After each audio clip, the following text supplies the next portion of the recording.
आमचे जे आंदोलन बरोच ते म्हणजे आता 4-6 महिने झाले रखडटा काहीशें।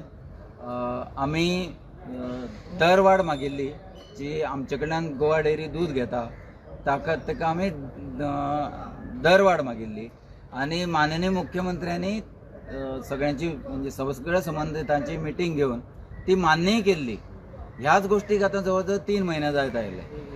त्यामुळे आमकां अशी भावना जाली की गोवा डेअरी इंट्रस्ट दाखयना हे सगळें वेवस्थीत जावचें म्हणून, आमकां दरवाड मेळची म्हणून, आनी ताका लागून आमकां दरवाड मेळना।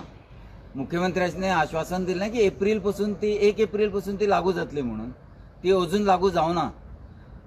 आज आमी गोवा डेअरीचे मॅनेजमेंटा कडेन म्हणजे एडमिनिस्ट्रेटिव्ह बोर्ड आसा पळय गोवा डेअरीचो ताजे कडेन आमी मिटींग घेतली, चड डिटेलान मिटींग घेतली आनी ह्या मिटींगेचें जें फलीत आसा तें म्हणजे गोवा डेअरीन मान्य केलें की जे सरकारान मागल्या डॉक्युमेंट एनिमल हजबंड्रीच्या डायरेक्टरांनी जे डॉक्युमेंट मागल्या सरकारा कडेन फुडें व्हरपाचे ते डॉक्युमेंट ते येत्या शुक्रार पर्यंत म्हणजे 12 तारखेपर्यंत सरकारा कडेन पावयतले आनी आमकां आशा आसा हे डॉक्युमेंट मेळ्ळ्या नंतर हे आमकां पयशे मेळपाचो वाडीव रेट मेळपाची जी प्रोसिजर आसा ताका एकदम गती मेळटली आनी आमकां आमचे जे पेंडींग पयशे एप्रील पासून मेळपाचे आसले पयशे आनी लागू जाणारे पयशे हे बेगीन मेळटले।